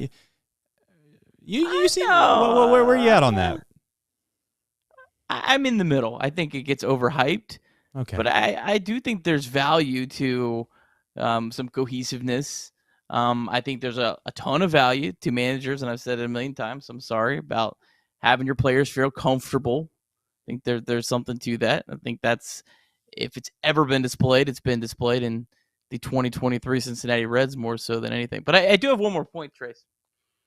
This lineup, man, they outslug everyone. Look up and down this lineup tonight. Every single player that started this game had an 800 OPS or better, except for two players.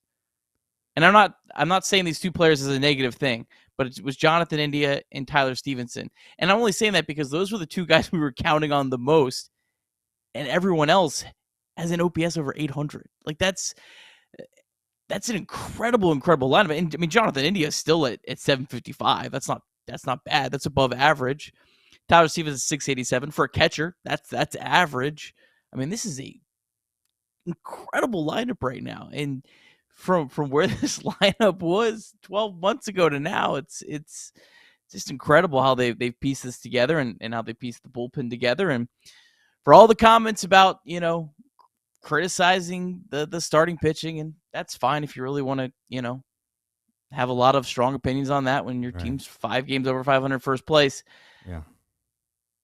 It's whatever wins games. And right now the Reds are out slugging teams and they're out bullpenning teams. And that wins games too. And that's a huge reason why the Reds are where they're at right now. Couldn't agree more. Smart spending. We need smart spending. I will say though, but let's be careful dunking on all these teams that are struggling and spend a bunch of money, because the season's not over. And usually when you got good players, you spend money getting good players. It usually works out for you. I'm not trying to. I kind of want to be in the middle here. I don't want to scream and yell to the heavens of saying that, oh, look at the Mets. Just because you spend a bunch of money, you're gonna be terrible regardless, one way or the other. I like to think that we're somewhere in the middle of spending money and making smart baseball decisions. Clearly, that's the right formula for success. I do see in the chat. Go ahead. 100%. That's what the Dodgers do. I mean, the Dodgers, half of their players are on league minimum salaries. The other half are making over $30 million. Like, That's the formula. If you have the, if you can afford it, if you have the willingness to pay that, that's the formula. The Dodgers have been unlucky. They keep doing what they're doing. They're going to be a dynasty at some point. I'm telling you. I fully believe that. Do you think they'll get Shohei Ohtani really quickly? I'm not going to spend much time on another team, but just curious. I mean, that's the team that I think can. There's only a couple teams that I think can do an Ohtani deal, and it makes sense. I would think Ohtani too. I think he's already in LA. Yeah, I think he knows that team, and they've had a lot of success. They've been smart. That seems. If I was betting, it would definitely be on The Dodgers. Sammy Sosa in the chat says that he thinks CES is going to get the call on Friday. There's no chance. I mean, no, they basically said No that chance. he's not getting. I don't know if it was Pender or it was one of the coordinators said that basically laid it out in the Mark Sheldon article that he's only getting called up if there's an injury, right, or a trade. I mean, that he basically spelled it out as clear as it is, and as much as I want CES on this roster, it's hard. It's hard. I was man. banging the drum for CES for a while. You know I was. Right now, I don't see a spot for CES. Unless not without we're gonna forcing it. Now listen to me. Unless we make really hard decisions, which you could argue are the right decisions. But to be clear, when things are going this well, they're not going to make those decisions. They're not going to make those decisions.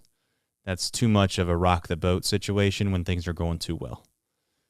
So that's the unfortunate part for Senzel. I think, or not Senzel, excuse me. That's the fortunate part for CES, is that I think he's good enough to be on this team right now. I think he's done everything he should be able to do at a minor league and spring training level to be able to be on this team right now. It's just unfortunate for him that they're in a weird spot to where they got guys on this team that probably aren't here for the future, but then on top of that, they're playing well and things are going relatively good enough to where they don't want to make a move, and that's just part of it. But their hard decisions are coming, folks. It's going to be a glorious time. It's going to be a great thing. It's going to be fun to see what this Reds franchise decides to do. I would just tell you, don't, even as a fan, and again, I'm not telling you how to be a fan, I guess, but like, I would just caution yourself on trying to be super fans of anybody, right? It's like, don't get yourself in love with too many guys, because it seems like we're going down a track record where we might just ship guys off if it makes sense, no matter who it is. Outside of a few guys, there's a select few that you could probably hang your hat on at night that they're not trading, but don't go out buying, don't go out buying a bunch of jerseys and think that you might have them walk into the ballpark and look like you got a Ryan Hannigan jersey on. You'll be right there with everybody else with a jersey that doesn't make an active roster. So go ahead, Nick. I think Ellie, McLean, and Steer are probably your three safe position player jerseys. Anyone else that you put in that safe category? I think Benson might be close. Just yeah, because of can I give you some that are? Can I give you some that are obvious that aren't fair? Yeah, no. If we're being like, if you're going to buy a jersey right now, Andrew Abbott, you can go get an Andrew Abbott jersey. Yeah. You can go get obviously a Hunter Green jersey. I think you can get a Lodolo jersey. Well, I wouldn't even go there. Do you think we can get a Diaz jersey? I don't know, man. A shirtsy. Let's play it safe. You know what would be funny? You know what would be hilarious, Trace? Is if the Reds make a trade with the Mets for a reliever at the deadline. David Robertson. I just want to see the New York Post just explode. Like, John Heyman's like, wow, well, I don't know how to write this. I don't know how to write the story. The Reds acquired a reliever for the Mets. Mr. Juan said, I don't know if Steer is safe because Marte's in the wing. Listen, Steer is safe, my man. Steer has position flexibility. That's why they've actually moved him. They moved him to first because they see what's coming down the pike. They moved him to left field because he said he would volunteer there, and he's been playing so well that they wanted to have somewhere to put him, so they put him in left field. No doubt about it. If this is your first time to the show, please do me a favor. Like the stream. I want to know something.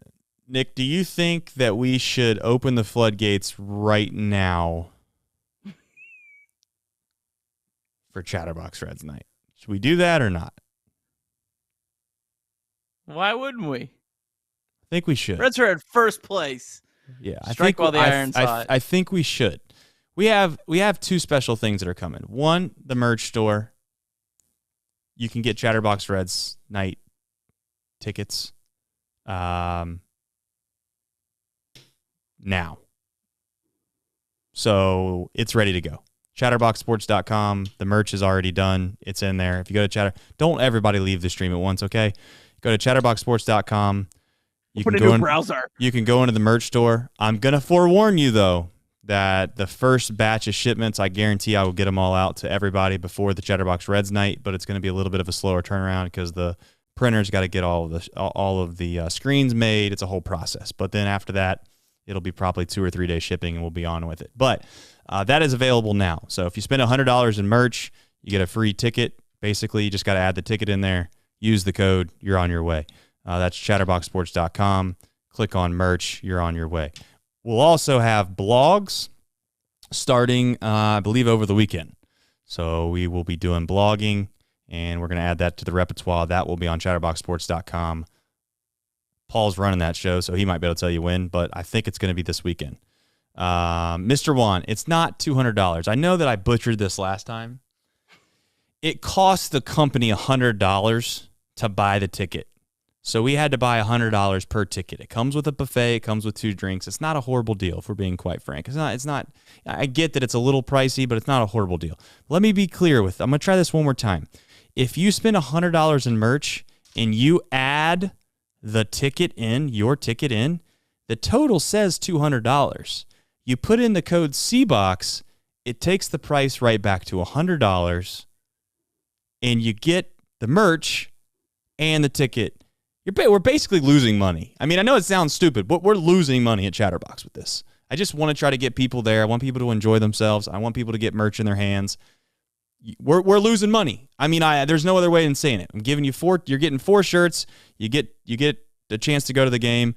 The merch, I think, is unbelievably good. I got to be honest with you. I know that we're biased. I think the merch is great. You get 4 T-shirts, and you get it to go to the game. I think it's a hell of a deal. It's the first 120 people that do it, so I'm not trying to rush you. Just saying, first come, first serve. I have no control over it. The second thing I want to say after the Chatterbox merch is, do me a favor as well. There is something going on with the algorithm with Apple Podcasts that if you leave a review, it helps us tremendously. All you got to do is leave a 5-star rating, type in there. You got to type something in there. And again, I mean, hopefully I'm asking you to be somewhat nice to us for once. Go in there, say something nice, say something positive, hit submit. That's all we need. Thank you. That's all I ask. I'm trying to think if there's anything else on my end that I need to do. Nick, you have something that you want to get? Yeah, well, we got about 10 reviews in the last 3 or 4 days after we've been kind of hyping this up. So those of you who have, shout out to you. We appreciate you. But if you haven't, come on. That's all I ask. Just go leave a 5-star review. We love it. Helps us. We do this every night. We grind for you, and so we can have stupid reactions to Will Benson doing insane stuff. That's right. We'll continue to do merch. We will continue to do merch. Tanner tells us it also helps if you unsubscribe and resubscribe. I know that the PMT boys were always used to be on that. I don't know what that means. I don't know if that actually helps or not, but I do know that's a thing. I've heard of that before. If you want to unsubscribe, then hit resubscribe. Maybe that works too. I don't know. At the end of the day, I just want to say again, straight to your face, this many people in this chat on any given night is unbelievable. We've built a little bit of a community here. It's not just about me. It's not just about Nick. It's about all of us. And if you want my opinion, I think the chat's funny. I think the chat's great on game days. I think that there's a chance over the course of time as we continue to do this night in, night out, that this chat's available during the game. If you guys want to get in here and mix it up, it's available right from the very first pitch. So it's not like you can't get in here and chat until the end of the game. You can chat the whole entire time. I just wanted to say that as well. Our goal with this, if we're being quite frank, is just to build a fun community and be real, but also be optimistic. Like, give people a reason to believe in this team, give people a reason to believe in this franchise, and really just have fun doing it. The other thing I do want to say is if the Reds do make the postseason, we will hold watch parties. They will be free. I will get it set up. I promise you we'll do watch parties. I know people ask us that. I guarantee you that we will do a watch party on our big Jumbotron. We have a Jumbotron. It's awesome. We will do watch parties as well. So this isn't about like just the show. This isn't just about the podcast. It's more or less trying to build a community around something that's fun, that we all enjoy, that we all love, that you feel like you're a part of. And I hope you feel like you're a part of it, because you truly are. This isn't like a one-way street. You guys supporting us on every single night helps us tremendously. Hopefully over the course of time, we can continue to find advertisers that help support us do more and more events for you guys to enjoy. But at the end of it, as I ramble on here tonight, I just want to say thank you. Again, if you're listening to this in podcast form, you want to go to Chatterbox Reds night, please, by all means, get on chatterboxsports.com, and you can purchase the merch, which should get you the free ticket. If you want to get just the tickets, you can, but you're pretty much getting you're not getting free merch if you do that. So anything else to add, Nick, before we do the Nicolas Cage pillow and dunking basketballs? All right, Reds back in action Friday, 5:10 against the San Diego Padres. Since the Padres took 2 or 3 from the Reds on May 30th, the Padres are 20-28, while your Cincinnati Reds are 30-20. Padres have lost 4 straight, now 8 games out of the playoffs, and their clubhouse is reportedly in shambles. So, look, this is a huge series for the Padres. They are pretty desperate right now. Just got beat around by the Pirates, so obviously can't take them lightly, but hopefully you're getting them at a good time. Reds will be up against Michael Wacha, at least we believe. It was unconfirmed. He did get skipped his last time through the rotation due to shoulder fatigue, but this is his spot in the rotation. They haven't officially announced it yet. But Wacha's 5th in the NL and ERA, coming off a great start against the Yankees. Last time out, 7 innings, 2 runs, no walks. Doesn't strike out a ton of batters, though, so hopefully the Reds' patient lineup can make him work.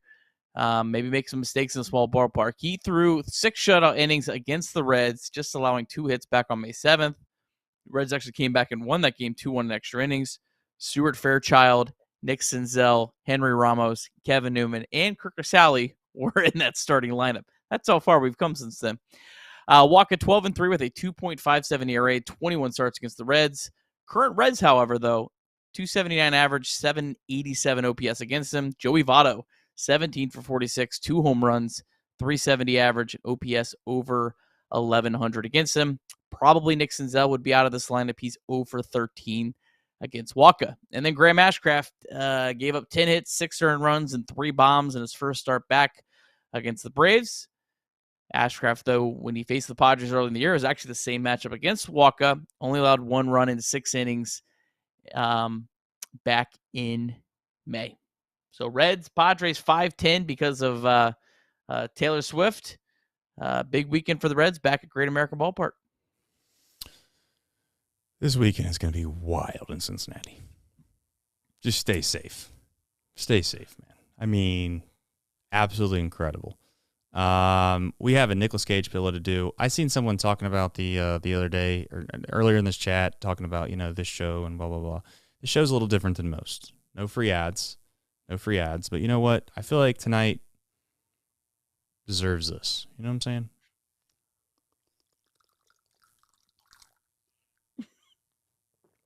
So, seemed appropriate. All right, Nick. Let's see the pillow. Little Nick on Nick crime. 2 in a row. Cage is like in the street. Love that. Love that. You're becoming a pro with the Nicolas Cage pillow. Absolute pro. Absolute only pro. Took about a month. People are asking right now where I can find the ticket. It doesn't it's just a picture of the river deck and some other wording. It's at the bottom. It's at the very, very bottom of the store page. Okay, just click on it. You'll hit add to cart. It asks you your thing.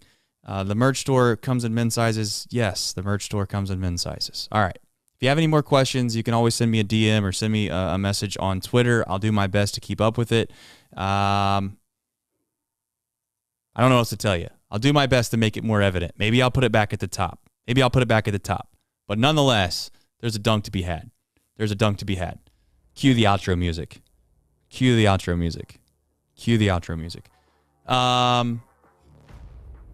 Tell you what. If you're not a believer in this Reds team, then what are you waiting for? Jump on board. There's no reason not to. Absolutely no reason not to. Because I'm telling you, right now, if you don't believe in the Cincinnati Reds, that's fine. Wait around. But I'm going to tell you what. There's one thing that you're going to have to believe in after I'm done with this, is that the fact of the matter is there's an athlete involved here.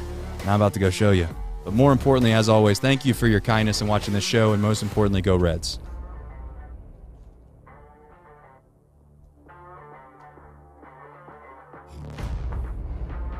Shout out Tyler Stevenson.